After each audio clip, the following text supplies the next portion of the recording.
Welcome back to this week's episode of The Roar. I'm Monica. And I'm Harshini. Today we're here with Caden, the co-host of The Den. How are you, Caden? I'm doing pretty good. How are you guys? We're good. So Caden is our very own expert on all things Universal, if you didn't know that. Yeah, so most listeners know me from my sports talk, but a little known facts about me, I love talking about theme parks, all the stats of the rides.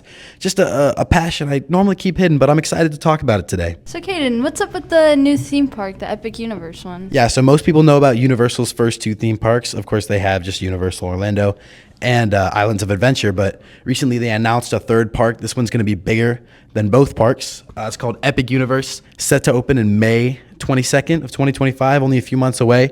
And guys, I'm not going to lie, I'm super excited for this park. It's got 4 main lands. It's got Nintendo. They're actually taking that land from their park out in Japan. They've got classic monsters, which is going to be my favorite land. It's kind of talking about Frankenstein, the Dracula, all the Universal properties that they have in that horror element.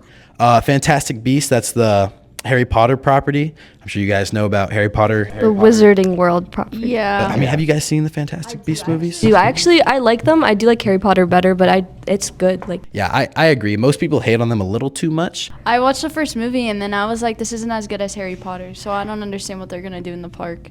Well, actually, going off that, probably the coolest ride that they're going to be bringing is the ride that's in that land. So the ride's called Harry Potter and the Battle at the Ministry. It's basically going to take you guys through the Ministry of Magic, have a lot of practical things. You know, Universal, their main thing they get hit on for, it's a lot of screens. But hopefully this ride, I know a lot of fans just like me are hoping it's going to be a lot of, animatronics and like real life set pieces, and it could be really cool. I am worried it's going to break down a lot. Universal normally has a big problem with their rides breaking down, but I am super excited with this one. Yeah, I've seen some pictures of it, and it looks a lot like the Ministry of Magic, so I'm really excited to see that one because I absolutely love all things Harry Potter. So Okay, I think that could be good. Yeah.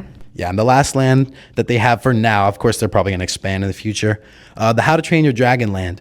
Personally, I heard this one announced. It's a good movie franchise. I like all 3 of them, but it's kind of a bold move to take, a franchise that was probably popular 10 years ago as the height of its popularity, make a whole land about it. I don't know. What do you guys think about that? I think this is actually perfect timing, especially since they're making the live action movie. I think this coming out around the same time that the movie is going to come out, I think that's perfect timing actually, because I think a lot of people will be getting back into it. They'll remember how much they love it, and then now they have a real world where they can go and experience it for themselves. So I think it's kind of perfect.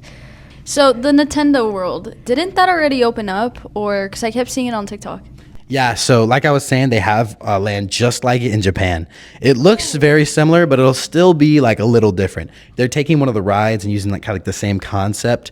It's like you're in a Mario Kart track. That one does use a screen, but it's still immersive. I'm not exactly sure how it's going to work. That one I'm also worried about breaking down a lot. But they're also adding a new ride, you guys know Dumbbell, or what is that? The elephant? Dumbo. No, not Dumbo. Dumbo at Disney. They're going to do something like that with the Koopas, I think.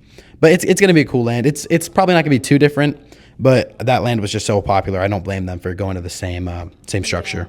So do most of them use screens, or do we have outside rides? Yeah, so I was actually just going to talk about that with the How to Train Your Dragon land. That one's got the big roller coaster for this. So it's not maybe the best ride they're going to have there, but it is a super cool roller coaster. So back in maybe late 90s, early 2000s, they had this ride at Islands of Adventure called Dueling Dragons, and it was a fire dragon and an ice dragon, and they'd go against each other. Well, they had to tear it down because someone got hurt on it, but now they're bringing that idea back. It's going to be 2 racing tracks. I think that's really cool. I think any kind of roller coaster that can have an element, just add something else onto it, it really enhances that experience. Going back to the screens, one thing I'm really worried about is using the screens, because I know I don't remember where it is, but the Fast and Furious ride, that one with the screens, I just think it really ruined the ride, and so I'm worried that maybe the screens will ruin that aspect of it. Yeah, I actually hate the Fast and Furious ride. Yeah. I think you could have done they could have done so much of Fast and Furious. Yeah, that's such a good opportunity to do something else. They dialed it down by putting it all on a screen.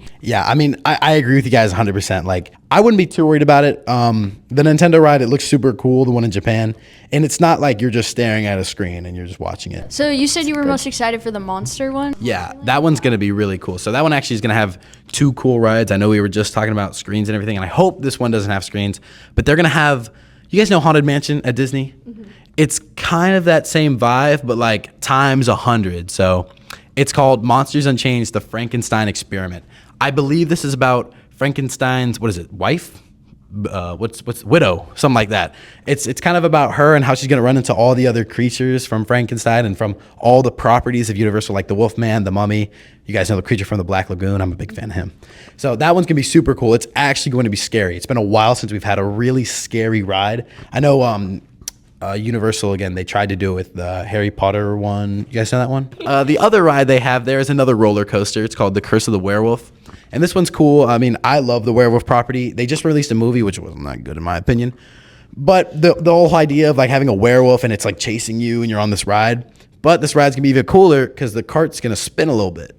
There's a ride like that out in Tampa. You guys know Busch Gardens. They have a ride that spins. It's like the serpent something. And this one's gonna be kind of like that. So I think if you're again trying to make this ride a little scary and you add that spinning, I know a lot of people that get nauseous from it and don't enjoy it, so that's a little bit of a drawback, but I wouldn't think this land is for the weak, you know? You gotta kind of be a little tough to go in this land, so I definitely think this ride's gonna be pretty cool. I heard that they're gonna have like scare actors there too, like around that area. Is that what's gonna happen? Yeah, I mean, I hope so. I've been to Halloween Horror Nights the past few years. That's what I was hoping. I love it. It's so much fun, and if you could have that all year round, and even, you know, it's going to be like daylight outside most of the day, but they're probably going to have that ambiance. You know, everything's going to be dark and gloomy. So I don't think that'll take out of the experience. I think having those scare actors is going to be a big plus for them. Yeah, so one more thing I wanted to talk about here is the ticketing. You know, theme parks are very expensive, but Universal actually, in my opinion, they're not that bad. So for a 3-day ticket, just for one of those days, it's going to be $117, but you only get to spend one day at Epic Universe. And honestly, in my opinion, that's not that bad. You get to go to both the other parks, like one day on each park, which I think is a fair amount of time, you know, considering you got to get food, you got to ride all the rides. And then you get one day at Epic Universe. Obviously, you'd want to have as many days as you want at Epic Universe for like a 3-day ticket, but it would be an unrealistic price. It's it'd be so busy too. So, wait, what you're saying is if you want to access into Epic Universe, you need a separate ticket for that? What if you have like annual passes? So I'm not sure how the annual passes are going to work for that or for Epic Universe. I honestly don't know if they're going to provide that immediately because it would just be it would have to be very expensive and it'd be busy. But yeah, thank you guys for having me on. I appreciate it. Thanks for being here. For coming, Kate. I love the chance to talk about roller coasters, theme parks. Don't really get to talk about this much, but yeah. Thank you guys for listening to this episode. Make sure to follow us on Instagram at Oviedo Now, subscribe to our YouTube channel at Room 5023, and listen to our other podcast, The Den, hosted by Caden Martz and Merrick DeCarlos. And check out our online stories at oviedojournalism.com.